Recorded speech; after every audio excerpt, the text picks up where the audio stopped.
Jadi Guru Biak Bentawan, karya Anita Fitria, dibacakan oleh penulisnya sendiri. Part 3. Muridku hanya 3 orang. Ini adalah hari pertamaku mengajar di SDN 11 Marau. SD ini terletak di kampung atau Dusun Bentawan, Desa Rangkung, Kecamatan Marau, Kabupaten Ketapang, Provinsi Kalimantan Barat. Aku ditugaskan untuk menjadi guru kelas 6. Syukurlah, setidaknya aku mendapat kelas tinggi. Jujur sih, sebetulnya aku sama sekali tidak siap jika seandainya ditugaskan untuk mengajar di kelas rendah. Di hari pertama, belum ada kegiatan belajar mengajar di sekolah. Semua guru dan murid masih harus kerja bakti membersihkan lingkungan sekolah. Rumput di halaman sudah lebat dan panjang. Sampah berserakan di mana-mana. Dan lantai pun kotor dan basah. Pada hari ketiga, kami baru memulai kegiatan belajar mengajar. Aku sudah mengatur jadwal pelajaran baru untuk murid kelas 6. Kali ini jadwal pelajaran matematika di jam pertama. Langkah kakiku semakin mendekati pintu kelas. Suasana riuh menjadi hening seketika. Mereka sadar bahwa gurunya akan segera masuk kelas. Jadi mereka segera duduk di bangkunya masing-masing. Aku sudah berada di dalam kelas. Murid-murid berdoa dan memberi salam. Aku pun mulai memperkenalkan diri sebagai guru baru yang akan mengajar di kelas mereka. Kalian tahu tidak? Muridku saat itu hanya 3 orang. 1 laki-laki dan 2 perempuan. Sebut saja mereka Iwan, Melda, dan Iren. Bukan nama mereka yang sebenarnya ya. Mungkin bagi sebagian orang, jumlah muridku ini tidak biasa. Tidak sedikit pula orang yang terheran-heran ketika aku bercerita bahwa muridku hanya 3 orang. Akan tetapi, itu bukan hal baru lagi untukku. Dulu, ketika aku masih mengajar di Papua pun, demikian kondisinya. Ya memang seperti itulah fenomena yang akan sering kita jumpai pada sekolah-sekolah di daerah tertinggal. Justru itu sudah bagus loh, masih ada yang mau bersekolah. Oh iya, sekolahku ini hanya memiliki 3 lokal. Jadi, 1 ruangan kelas digunakan oleh 2 rombel sekaligus. Kelas 1 berbagi ruangan dengan kelas 2. Kelas 3 berbagi ruangan dengan kelas 4. Kelas 5 berbagi ruangan dengan kelas 6. Dan itu tanpa sekat pemisah.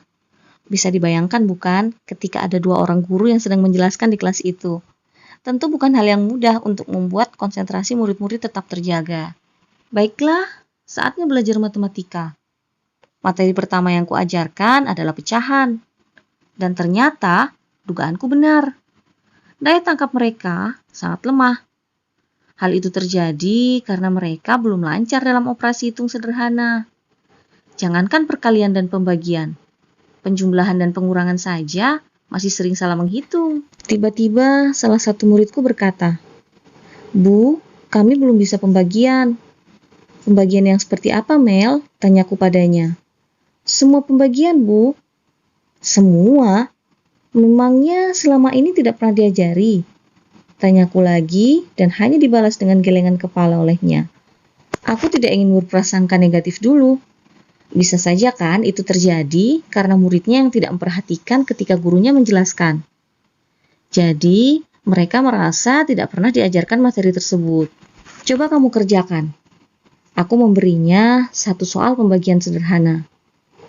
Melda terdiam cukup lama, lalu baru mulai mengerjakan. Iren dan Iwan juga ikut memperhatikan soal yang Melda kerjakan. Ternyata Melda mengerjakannya dengan cara membuat turus sejumlah bilangan yang akan dibagi. Kemudian dicoret manual dengan bilangan pembaginya. "Benar kok jawabanmu," ucapku membesarkan hatinya. Hehehe, Melda tersipu malu.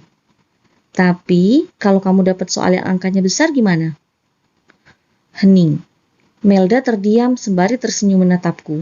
"Apa iya kamu membuat garis seperti ini? Bisa sepanjang rel kereta api nanti. Habis dong waktu kamu cuma untuk mengerjakan 1 soal," lanjutku. "Ya itulah Bu, terus gimana caranya?" gerutu Melda. "Pakai porogapit dong, bisa gak?" Hening. Melda menggelengkan kepala. Kemudian aku beralih menatap kedua temannya. Iwan, Iren, kalian bisa? Tanyaku. Mereka pun hanya menggelengkan kepala. Ternyata seisi kelas masih belum lancar pembagian. Padahal mereka sudah kelas 6. Bukankah hal itu termasuk pengetahuan dasar yang harusnya sudah diajarkan di kelas rendah? Sejak saat itu, aku beralih strategi. Aku tinggalkan dulu materi-materi yang harusnya aku ajarkan. Aku memilih untuk mereview dan memperkuat lagi beberapa pengetahuan dasar mereka. Memahami hal-hal dasar saja masih terbata-bata. Bagaimana mau memahami materi pelajaran yang lebih kompleks? Aku pun memperlambat proses penyampaian materi. Aku tidak mau terburu-buru. Yang penting, mereka memahami apa yang kusampaikan. Percuma saja kan menyampaikan banyak hal kalau ujung-ujungnya masuk telinga kanan dan keluar telinga kiri. Syukurlah setelah 1-2 bulan berjalan, akhirnya ada kemajuan. Terlebih lagi Iwan. Kemauan belajarnya meningkat. Melda dan Iren pun demikian. Hanya saja mereka tidak serajin Iwan. Menginjak semester genap, ada murid baru pindahan dari Jawa. Dia bernama Sari. Dulunya sekolah Sari ada di kota. Jadi, Sari lebih menguasai materi daripada ketiga muridku yang tadi. Dia pun lebih cepat menangkap setiap materi yang kusampaikan. Aku sering menjadikannya sebagai tutor sebaya untuk teman-temannya di kelas. Terkadang kan, murid-murid akan lebih paham ketika mereka dijelaskan oleh temannya sendiri. Menurutku, mengajar murid-murid di sekolah 3T memang butuh strategi khusus. Dan tentunya kesabaran ekstra. Kita memang tidak bisa membanding-bandingkan mereka dengan anak-anak yang sekolahnya memang di kota. Dari akses menuju sekolah dan fasilitas yang tersedia pun sudah berbeda. Jadi, apa yang mau dibandingkan? Justru aku bangga pada murid-muridku ini. Di tengah segala keterbatasan yang ada, mereka masih semangat belajar di sekolah. Kita doakan saja segala upaya pemerintah dalam pemerataan pendidikan ini bisa terus berjalan dengan baik. Amin. Oke, ditunggu part berikutnya di video selanjutnya. Terima kasih.